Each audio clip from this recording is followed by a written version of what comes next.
Et bonjour à vous les amis super indep. Cette semaine, la question qu'on s'est tous déjà posée au moins une fois en tant que freelance, et si je devenais digital nomade? Et pourquoi pas en auto-entrepreneur, puisqu'après tout, ça peut être particulièrement adapté. Alors pourquoi est-ce que c'est cool d'être digital nomade? Pourquoi est-ce que l'auto-entrepreneuriat, ça peut être cool pour le devenir? Et c'est quoi finalement les limites de ce digital nomadisme dont on entend souvent parler? Pourquoi ça peut être cool? Bon, ça, on a tous une bonne idée a priori. Déjà, on va pouvoir vivre plein d'expériences, on va pouvoir voyager, rencontrer des gens. En gros, profiter à fond de la liberté que nous promet le freelancing. C'est sûr que ça nous fait tous rêver de se dire, voilà, je pourrais voir plein de pays, rencontrer plein de gens et en même temps gagner de l'argent avec mon boulot de façon classique. Sur le papier, c'est hyper alléchant et on a tous l'image de la personne tranquille dans son hamac en train de siroter un cocktail avec son PC sur les genoux pour travailler tout en étant nomade. Alors l'auto-entreprise, ça peut être cool pour faire ça. Tout simplement parce que c'est ce qu'il y a de plus simple et de moins coûteux. C'est-à-dire que niveau obligation, bah, vous savez bien que vous avez beaucoup moins d'obligations, vous n'avez pas besoin de comptable. Et alors surtout, ce qui est cool, et je pense pour ça, l'auto-entreprise est particulièrement adaptée, c'est qu'en fait, votre revenu, vous n'avez pas ce décalage comme vous avez en entreprise où vous payez vos revenus sur N-2, etc. Vous payez vraiment par rapport à ce que vous gagnez à l'instant T. Et ça, c'est super cool parce que pour le coup, les revenus d'un digital nomade peuvent facilement varier. Parce que voilà, à un moment donné, vous allez rester peut-être 3 mois dans le même pays, à un endroit donné, vous allez pouvoir bosser à fond. Puis après, vous allez voyager, peut-être vous allez un peu vagabonder, partir à l'aventure pendant 2 mois, vous allez plus trop pouvoir travailler. Puis après, vous allez à nouveau travailler pendant 3 mois. Et donc le fait de ne pas avoir des revenus stables, finalement, du coup, l'auto-entreprise, c'est bien adapté pour ça, parce que ça vous évite de devoir faire des calculs compliqués. Si vous passez tout en mensuel, vous savez que vous payez tout le temps ce que vous devez, et donc vous n'avez pas de mauvaise surprise, et vous avez une bonne visibilité sur combien de temps vous pouvez partir à l'aventure sans vous payer. Ça, c'est plutôt cool.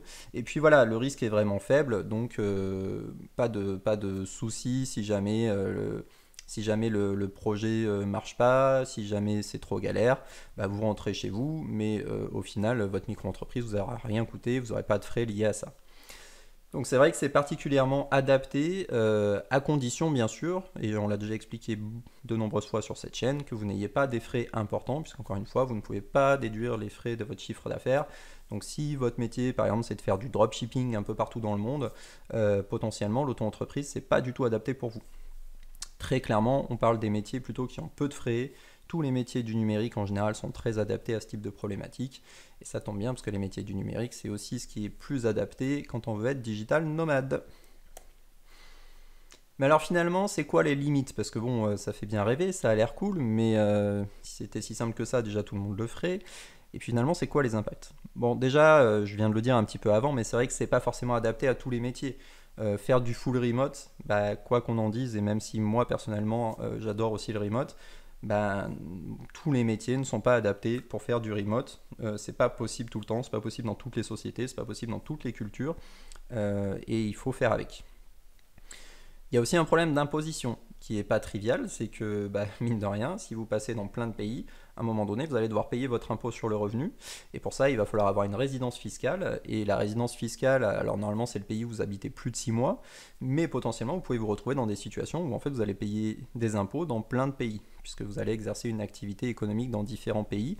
Et donc, même si votre auto-entreprise est basée en France, mais que vous vivez dans un autre pays, potentiellement, vous pouvez avoir à payer de l'IR à la fois en France et à la fois dans un autre pays.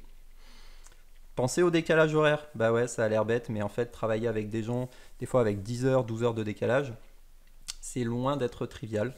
Surtout justement quand, pour le coup, en général, si on est digital nomade, on a cette culture du remote, on est habitué à communiquer à l'écrit, par mail, etc. Mais il y a beaucoup, beaucoup de gens qui ont beaucoup de mal à faire autre chose que des coups de fil et des hangouts pour discuter de façon synchrone. Donc attention, voilà, vraiment avoir une activité et des clients qui vont être à l'aise avec ça et pour qui ça va être ok ce décalage horaire potentiel évidemment, parce qu'après vous pouvez voyager partout dans le monde. Et puis en fait, le dernier point qui n'est pas des moindres, l'impact écologique. Ben ouais, parce que voyager c'est super cool, mais du coup il faut quand même se poser la question de comment voyager. Et si ça veut dire que vous prenez l'avion tous les mois pour découvrir un nouveau pays, c'est super cool pour vous, ça l'est beaucoup moins pour la planète. Donc ça ne veut pas dire que c'est impossible, hein, parce que vous pouvez aussi vous faire des trips de digital nomade en prenant tout le train pour traverser toute l'Europe et aller jusqu'en Chine, pourquoi pas.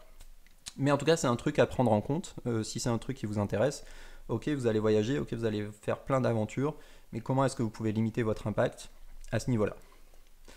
Voilà ce que je voulais vous dire cette semaine sur le nomadisme digital, en particulier en auto-entrepreneur. Mais comme d'habitude, si vous avez des questions ou des réponses, vous savez où nous trouver, en commentaire de cette vidéo, sur les réseaux sociaux.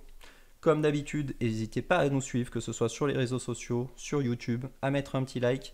Ça fait toujours plaisir, ça nous motive, ça nous permet de motiver toutes les équipes et en plus, ça nous fait monter dans le référencement, ce qui est aussi sympa. Merci à vous et à très bientôt.